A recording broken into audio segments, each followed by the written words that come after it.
Good morning, students. I'm Dr. Pooja Saxena, Associate Professor Geography, Government College. अपने कल के video lecture में भौतिक भूगोल फिजिकल जियोग्राफी के अंतर्गत हमने समस्थितिक अवधारणा कॉन्सेप्ट ऑफ आइसोस्टेसी को प्रारंभ किया था, जिसके अंतर्गत हमने जाना कि पृथ्वी की सतह पर ऊंचे स्थित भूभागों और गहराई में स्थित भूभागों के मध्य संतुलन की स्थिति आइसोस्टेसी कहलाती है. Isostasis simply means a mechanical stability between the upstanding parts and low-lying basins on a rotating earth. शब्द आइसोस्टेसी ग्रीक शब्दों आइसोस्टेसिस से लिया गया है, जिसका अर्थ होता है iso means same and stasis means stand still, यानी एक समान संतुलन की अवस्था समस्थिति कहलाती है. हमने समस्थिति की अवधारणा की खोज के विषय में जाना कि किस प्रकार सिंधु गंगा के मैदानों में अक्षांशों का निर्धारण करते समय समस्थितिक विचारधारा भूगर्भवेत्ताओं के मस्तिष्क में आई, जिस संदर्भ में हमने दो महत्वपूर्ण मॉडल्स का जिक्र किया जो आपके सिलेबस में मेंशन है, एरीज कॉन्सेप्ट और दूसरा प्रॉट्स मॉडल. हमने एरी का मत पढ़ा. हमने देखा कि एरी मूलतः इस विचारधारा के पक्षधर थे कि विभिन्न स्थलाकृतिक आकृतियों का घनत्व समान है, किंतु उनकी गहराई में उनकी ऊंचाई के अनुसार पर्याप्त परिवर्तन होता है. उन्होंने uniform density with varying thickness का अपना मॉडल प्रस्तुत किया कि जिस प्रकार से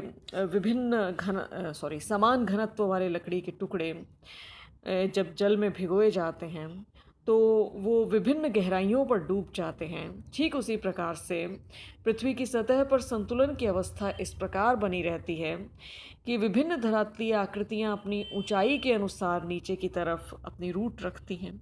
जो अधिक ऊंचे भाग हैं वो अधिक गहराई तक डूबे हुए हैं. परिणामतः उन्होंने सबस्ट्रेटम के अधिक घनत्व वाले पदार्थ को अधिक मात्रा में हटाया हुआ है, जिस कारण वे संतुलन की दशा में बने रहते हैं. तो दूसरी ओर जो कम ऊंचे भाग हैं वो अधः स्तर के अधिक घनत्व वाले पदार्थ को कम मात्रा में हटा पाते हैं. परिणाम स्वरूप वो भी उनके नीचे क्योंकि सपोर्ट रहता है अधः स्तर के अधिक घनत्व वाले पदार्थों का, इस कारण वे संतुलन की अवस्था में बने रहते हैं. एरी के मत के बाद हम प्रॉट ने जो व्यू दिया समस्थितिक संकल्पना के संदर्भ में उसको देखेंगे. देखिए, प्रॉट ने भी कल्याण और कल्याणपुर के अक्षांशीय मापकांतर 5.236 सेकंड को ऑब्जर्व किया और उन्होंने ये माना कि हिमालय का औसत घनत्व सियाल की भांति 2.75 ग्राम घन सेंटीमीटर मानकर यदि आकर्षण शक्ति की गणना की जाए तो उन्होंने पाया कि आकर्षण शक्ति और अधिक होनी चाहिए थी, यानी ये अंतर 15.885 सेकंड्स होना चाहिए था. तो प्रॉट ने हिमालय की चट्टानों और समीपवर्ती मैदान की चट्टानों के अध्ययन के आधार पर उन्होंने एक महत्वपूर्ण निष्कर्ष निकाला. उन्होंने कहा कि पहाड़ों का घनत्व पठारों से कम, पठारों का मैदानों से कम और मैदानों का घनत्व समुद्र तली से कम होता है. कहने का तात्पर्य है कि ऊंचाई और घनत्व में इन्वर्स प्रोपोर्शन होता है, व्युत्क्रम अनुपात होता है. जो भाग जितना ऊंचा होता है उसका घनत्व उतना ही कम होता है. साथ ही उन्होंने कहा कि पृथ्वी के भीतर एक क्षतिपूर्ति तल लेवल ऑफ कंपनसेशन होता है, जिसके ऊपर घनत्व में अंतर मिलता है लेकिन जिसके नीचे घनत्व एक समान होता है. यानी एक कॉलम में घनत्व नहीं बदलता लेकिन एक कॉलम से दूसरे कॉलम में घनत्व में अंतर पाया जाता है. इस तरह प्रॉट ने अपना जो प्रमुख मत है uniform depth with varying density का प्रतिपादन किया, जो एरी के मत के ठीक विपरीत है. एरी ने जहां uniform density with varying thickness की बात की, वहीं प्रॉट ने uniform depth with varying density का प्रतिपादन किया. उनके अनुसार पृथ्वी में एक सीमित क्षेत्र होता है जिसमें घनत्व में अंतर पाया जाता है. तो क्षतिपूर्ति रेखा के सहारे धरातल के बराबर क्षेत्र के नीचे बराबर द्रव्यमान होना चाहिए, बराबर मास होना चाहिए. उन्होंने इस तथ्य को विभिन्न धातुओं के टुकड़ों को, विभिन्न घनत्व वाले धातुओं के टुकड़ों को पारे में डुबोकर प्रतिपादित करने का प्रयास किया. उन्होंने सिल्वर, जिंक, पाइराइट, टिन, लोहा, निकल, तांबा और सीसा के विभिन्न घनत्व वाले धातु के टुकड़े लिए और उनको जब पारे में डुबोया तो वो सभी टुकड़े एक समान गहराई पर डूब गए। तो प्रॉट के अनुसार ऊंचा स्तंभ यानी कम घनत्व और नीचा स्तंभ यानी अधिक घनत्व, bigger the column lesser the density and smaller the column greater the density. यानी तात्पर्य ये है कि ऊंचे स्तंभ का घनत्व कम होगा और जो नीचे स्तंभ हैं उनका घनत्व अधिक होगा। परिणाम स्वरूप उन दोनों का भार संतुलन रेखा लेवल ऑफ कंपनसेशन पर बराबर होगा। तो उन्होंने ये भी बताया कि घनत्व में जो अंतर है वो केवल स्थल मंडल लिथोस्फीयर में होता है, पायरोस्फीयर और बैरिस्फीयर में नीचे नहीं होता। तो इस तरह प्रॉट का जो व्यू है वो लॉ ऑफ फ्लोटेशन पर बेस्ड नहीं है, वो तैराव का जो नियम है उस पर आधारित नहीं है जिस पर एरी का मत आधारित था, बल्कि उनका जो मत है वो लेवल ऑफ कंपनसेशन क्षतिपूर्ति तल पर आधारित है। प्रॉट्स का जो कॉन्सेप्ट है वो मूलतः ये प्रतिपादित करता है कि पृथ्वी की सतह पर संतुलन की अवस्था इस कारण से है कि जो भाग जितना ऊंचा है उसका घनत्व उतना कम है। परिणाम स्वरूप आनुपातिक रूप से ऊंचे और नीचे भागों के घनत्व में सापेक्ष अंतर के आधार पर उनकी गहराई क्षतिपूर्ति तल पर एक समान हो जाती है, जिससे संतुलन की अवस्था बनी रहती है। तो एरी और प्रॉट का जो मत है वो मूलभूत अंतर लिए हुए है। एरी का मत जहाँ ये कहता है कि विभिन्न जो स्तंभ हैं उनका घनत्व एक समान है, मात्र ऊंचाई में अंतर है और ऊंचाई के अनुसार प्रत्येक जो खंड है वो विभिन्न गहराई रखते हुए पृथ्वी के आंतरिक भाग में संतुलन की दशा को मेंटेन करता है। तो दूसरी ओर प्रॉट का मॉडल ये प्रस्तुत करता है कि विभिन्न कॉलम्स, विभिन्न स्तंभों के घनत्व में तो भिन्नता है, केवल ऊंचाई में अंतर है।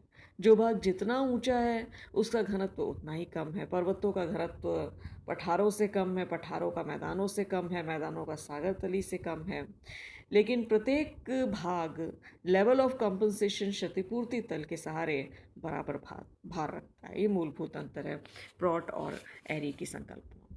तो प्रॉट और एरी के मतों के अलावा हैफर्ड एंड बॉवी ने भी, जॉली ने, होम्स ने आइसोस्टेटिक अपने कॉन्सेप्ट दिए। बॉवी ने ये मत व्यक्त किया, यद्यपि प्रत्यक्ष रूप से तैराव के नियम में प्रॉट बिल्कुल विश्वास नहीं रखते, लेकिन फिर भी सूक्ष्म दृष्टि से देखा जाए तो उनके मत में भी इसकी झलक मिलती है। जैसे रूट फॉर्मेशन, बॉबी के अनुसार ये मानना है कि एरी और प्रॉट के मतों में सबसे प्रमुख अंतर इस रूप में है कि एरी ने ये बताया कि विभिन्न स्तंभों का घनत्व बराबर होता है, केवल उनकी गहराई में अंतर होता है, जबकि प्रॉट ने ये बताया कि एक समान गहराई पर घनत्व में अंतर मिलता है। The fundamental difference between Aries and Prout's view is that the former postulated a uniform density with varying thickness and the later a uniform depth with varying density. तो हैफर्ड एंड बॉबी जो है उन्होंने भी प्रॉट के मत से मिलते जुलते मत ही प्रतिपादित किए।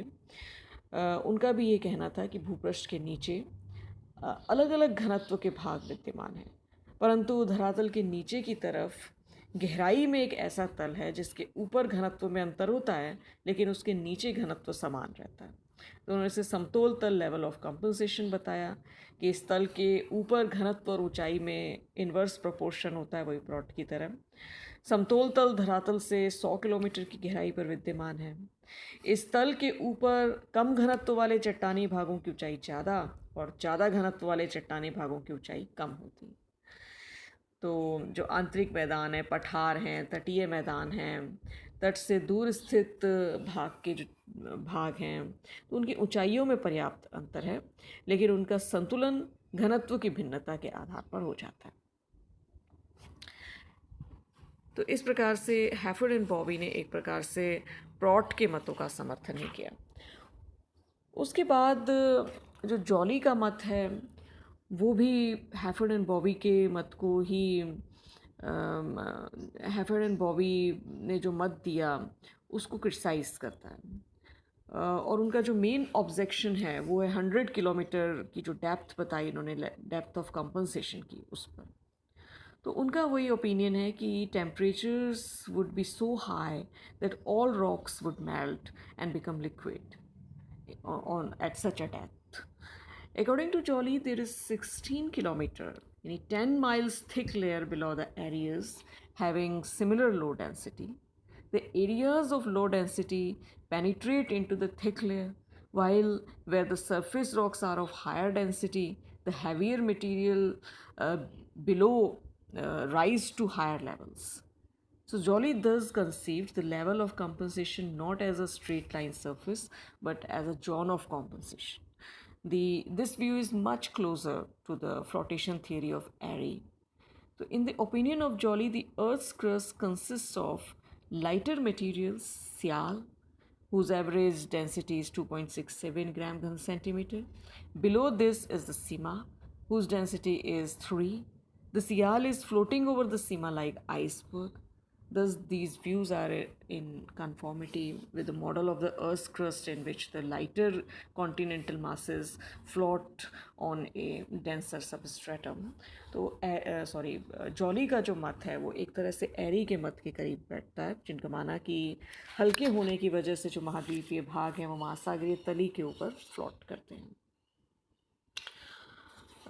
तो इस प्रकार से उन्होंने कहा कि संतुलन की अवस्था इस तरह से बनी रहती है कि जो अधिक ऊंचे भाग हैं उनके नीचे से पदार्थों का स्लो फ्लॉइज प्रारंभ होता है कम ऊंचे भागों की तरफ।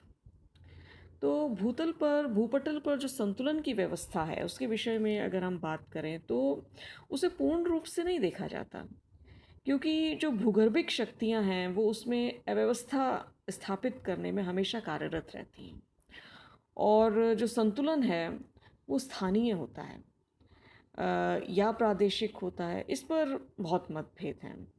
तो a perfect isostasy adjustment is possible only theoretical. In fact, the Earth is unstable and unresting as the endogenetic and exogenetic forces continuously disturb the isostatic adjustment. In fact, the endogenetic forces and the resultant tectonic events cause disturbances in the ideal condition of isostasy, but the nature always tends towards the isostatic adjustment, if not at the local, at regional level. देखिए, जो समस्थितिक व्यवस्था है वो निरंतर चलती रहती है भूगर्भिक क्रियाओं की वजह से। अंतर्जात बल एक और धरातल पर विषम रूपी स्थल रूपों को जन्म देते हैं, विषमता उत्पन्न करते हैं, तो दूसरी ओर बहिर्जात बल उन्हें काट छाट कर पुनः समतल करने का प्रयास करते हैं। तो तात्पर्य ये है कि कंडीशन ऑफ आइसोस्टेसी में डिस्टर्बेंस बनी रहती है, लेकिन जो प्रकृति है वो हमेशा आइसोस्टेसिस एडजस्टमेंट की तरफ घूमती है, उसकी तरफ प्रयास करती है। For example, a newly formed mountain due to tectonic activities is subjected to severe denudation. Consequently, there is continuous lowering of the heights of the mountain. On the other hand, eroded sediments are deposited in the oceanic areas. With the result, there is continuous increase of weight of sediments on the seafloor. Due to this mechanism, the mountainous area gradually becomes lighter and the oceanic floor becomes heavier, and thus the state of balance or isostasy between these two areas gets disturbed. But the balance has to be maintained. कहने का तात्पर्य ये है कि समस्थितिक भूगर्भिक शक्तियों के कारण धरातल परिवर्तनशील रहते हैं, और इस परिवर्तन के कारण संतुलन की आदर्श अवस्था गड़बड़ाती रहती है। जब भी किसी स्थान पर पर्वत श्रेणी का निर्माण होता है तो उस पर शीघ्र ही अपर्दन कार्य प्रारंभ हो जाता है। अपर्दन के फलस्वरूप पर्वत की ऊंचाई घटने लगती है और जो क्षयित पदार्थ है वो सागर में जमा होने लगता है, तो वहाँ पर भार बढ़ने लगता है। तो इस तरह क्या होता है कि पर्वतीय भाग हल्के होने लगते हैं, सागरवर्ती भाग भारी होने लगते हैं, संतुलन की स्थिति अव्यवस्थित हो जाती है। लेकिन संतुलन होना तो बहुत ज़रूरी है। तो क्या होता है कि पर्वतीय भागों के क्षयित होने से उनका दबाव कम हो जाता है, जिससे उसमें उठाव होने लगता है। इसके विपरीत जो सागर तली है वो नीचे धंसने लगती है। तो दो जगहों पर दबाव के अंतर के कारण सबस्ट्रेटम में जो भारी पदार्थ हैं उनका हल्के पदार्थों की तरफ स्लो फ्लोइज मंद बहाव प्रारंभ हो जाता है। परिणाम स्वरूप क्षयित स्तंभ ऊपर उठने लगते हैं और जो अधिक भार वाले भाग हैं वो नीचे धंसने लगते हैं। सबस्ट्रेटम का ऊपरी भाग सियाल के ऊपरी भाग के विपरीत गैस युक्त और गर्म होता है। इस कारण पदार्थों का बहाव होता है, लेकिन ये बहाव बहुत धीमी गति से होता है। इस प्रकार पदार्थों की स्थान पूर्ति होती रहती है और संतुलन की व्यवस्था स्थापित हो जाती है। लेकिन कभी कभी ऐसा होता है कि भूगर्भिक शक्तियाँ इतनी शीघ्रता और तेज़ी से काम करती हैं कि संतुलन की व्यवस्था अचानक अव्यवस्थित हो जाती है और सबस्ट्रेटम के भीतर पदार्थों के मंद बहाव के कारण उसकी स्थापना ही नहीं हो पाती है। तो संतुलन की व्यवस्था का तात्पर्य समस्थिति की अवस्था से होता है। ये किसी भी तरह की भूगर्भिक शक्ति नहीं है, बल्कि एक तरह की दशा है। जब अपर्दन और निक्षेप या आग्नेय क्रिया या भू हलचल के कारण इस संतुलन की दशा में अव्यवस्था होती है, तो गुरुत्वाकर्षण की शक्तियाँ कार्यरत होकर संतुलन स्थापित करने का प्रयास करती हैं। तो विस्तृत क्षेत्र में संतुलन की स्थिति पाई जाती, लेकिन कभी कभी भूकंप, ज्वालामुखी इत्यादि क्रियाओं के कारण, इत्यादि हलचलों के कारण संतुलन की जो स्थिति है उसमें असंगतता डेवलप हो जाती है, लेकिन ये सीमित स्थानीय क्षेत्र पर ही होती है। तो मोटे तौर पर हम कहेंगे कि भूतल पर संतुलन पाया जाता है और इसी कारण संतुलन के सिद्धांत को अब एक फैक्ट या डॉक्ट्रिन के रूप में पढ़ा जाने लगा है। तो आज हमने जो है आइसोस्टैटिक कॉन्सेप्ट में प्रॉट एंड एरी के मतों को विशेष रूप से किया, उनका तुलनात्मक अध्ययन किया कि प्रॉट और एरी के मत ही मूलतः आपके सिलेबस में मेंशन है। अपनी नेक्स्ट क्लास में अब हम माउंटेन बिल्डिंग थ्योरीज़ को डिस्कस करेंगे।